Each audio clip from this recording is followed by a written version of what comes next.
పేరు మోసినటువంటి కుల వృత్తి ఏదన్నా ఉందనంటే అది గీత కార్మికులు. ఇదే నా పల్లెటూరు, ఇదే నా తల్లి గారు. ఒక రోజుకు ఎన్ని చెట్లు ఎక్కుతారు, ఎంత కష్టపడతారు, ఎంత ఇబ్బందులు ఉంటాయి, పాము గరుస్తుందా, తేలు గరుస్తుందా, వీళ్ళు చెట్టు మీకెళ్ళి కింద పడితే వీళ్ళ పరిస్థితి ఏంది, ఇటువంటి అంశాలను మనం అడిగి తెలుసుకుందాం.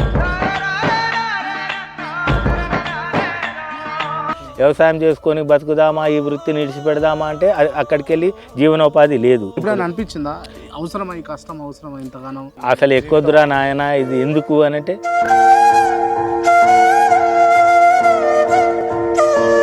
ఒక బీరుకు పెట్టే డబ్బులు పెడితే 2 డబ్బాల కళ్ళు ఇద్దరు తాగుతారు. బేరం ఆడతారా ఎప్పుడన్నా? ప్రతిరోజు ఆడతారు, రోజు ఆడతారు, ఇంకింత పోయే రాదు. మా కష్టానికి విలువలేదు, మా కష్టానికి విలువలేదు. ఫస్ట్ గాలి వచ్చినప్పుడు అసలు ఇక మాకు అసలు బతుకు మీద ఆశ ఉండదు. నిజానికి దిగుతామా ఉంటామా కింద పడతామా అన్నది. కళ్ళుకు మంచి డిమాండ్ ఉంటది కదా, ఎందుకు అమ్మలేకపోతాను? ఊర్లో మొత్తం మందుకు బానిస అయిపోయారు. నిన్నటి కళ్ళు ఇవాళ మిగిలితే పారబోసుడే ఇక పొద్దున మళ్ళా పోయారు మళ్ళా అమ్మకం కాదా? ఏ చెట్టు దా చెట్టు పోసుకుంటూ పోతేనే మన కళ్ళు అమ్మటానికే కష్టమైంది. కుల వృత్తిని పెంచి పోషిస్తూ ఇట్లా రోజు దినదినం తాళెక్కటోళ్ళకు లబ్ధి లేదు. లేదు లేదు. మీరు పాత గవర్నమెంట్ లో హ్యాపీ ఈ గవర్నమెంట్ లో హ్యాపీ? ఏ గవర్నమెంట్ లో కానీ మేము తాళెక్కడం హ్యాపీ ఎప్పుడులేము. గౌడ సంఘానికి ఇస్తున్నారని టీవీలలో చెప్తున్నారు అంతే. తాడిమించలు పడితే భుజంలో పైరు వచ్చింది. ఫోన్ చేస్తే మీరు హాస్పిటల్ తీసుకుపోయి మేము వచ్చి చూసుకుంటాం అన్నారు. నెల అయిపోతుంది పడి. అంత మొత్తం నెగ్లెక్ట్, మొత్తం గౌడ్స్ మీద మొత్తమే అది లేదు. తాడి చెట్టు కొడితే కఠిన శిక్ష ఉండాలి కదా. గతంలో ఉండే, ప్రభుత్వంలో ఉండే ఉపాధి అది. ఈ తాడి చెట్లు కొట్టేయకుండా తాడి చెట్లను కాపాడుకుంటూ వాటికి ఏమైనా సెక్షన్ తీసుకొచ్చి ఓ క్రిమినల్ కేసు పెడితే కదా తప్ప మీకు అథారిటీ ఉంటది. ఎన్టీ రామాయంలో నెంబర్లు ఉండే, దానికి నెంబర్ వేసి దాన్ని కొట్టి హక్కు లేకుండా ఉండేది. 5 కిలోమీటర్ల దూరం పోయి కూడా ఎక్కువ తాలు.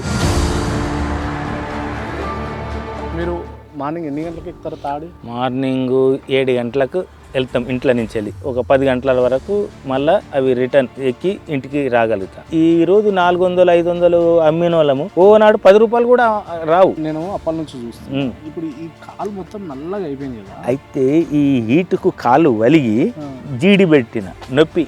మీ బతుకుతోటి మీరు ఆడుతున్నట్టు చెలగాటమే అది, రోజు చెలగాటమే. ఏ తాడు మీద ఎప్పుడు మంచిగా ఉంటుందో, ఎప్పుడు జారుతుందో.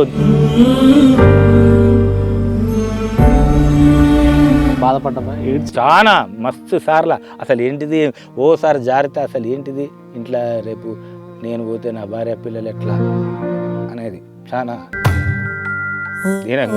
చావు కన్నా ఘోరమంట ఈ బ్రతుకు. నిజం, ఈ వృత్తి చేసేటోళ్ళకి అందరికీ, నా ఒక్కరికే కాదు, ఇదైతే చాలా డేంజర్.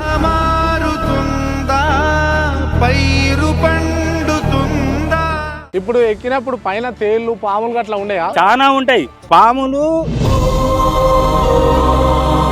తేళ్లు కరుస్తాయి. ఏమనిపిస్తుంది అంత పెద్ద తాడు మీకల్ని మీరు కింద పడ్డా? ఏకదమ్న జారి ఆడికెళ్ళి కథం దన్మని పడ్డాకనే కథం తెలుస్తుంది. జారుతుంటే ఓసారి ఇవి కొట్టుకపోతాయి. చెట్టు ఎక్కితే గాని పొయ్యి వెలుగని పరిస్థితి. ప్రమాదం జరిగి కాలో చెయ్యో విరిగితే ఆ కుటుంబం వీధిన పడాల్సిందే. గీత కార్మికుల సంక్షేమం కేవలం కాగితాలకే పరిమితం కాకూడదు. వారికి కావాల్సింది తార్కిక సాయం కాదు, శాశ్వతమైన రక్షణ, ఆధునిక పనిముట్లు మరియు ప్రభుత్వం నుంచి లభించాల్సిన సామాజిక భద్రత. చెమట చిందించి కులవృత్తిని కాపాడుకుంటున్న ఈ శ్రమజీవుల కళ్ళల్లో వెలుగులు నింపాల్సిన బాధ్యత మనందరిపైన ఉంది. వ్యవస్థ స్పందిస్తుందని, వీరి జీవితాలలో కొత్త ఉషస్సు ఉదయిస్తుందని ఆశిస్తూ నేను మీ క్రాంతి.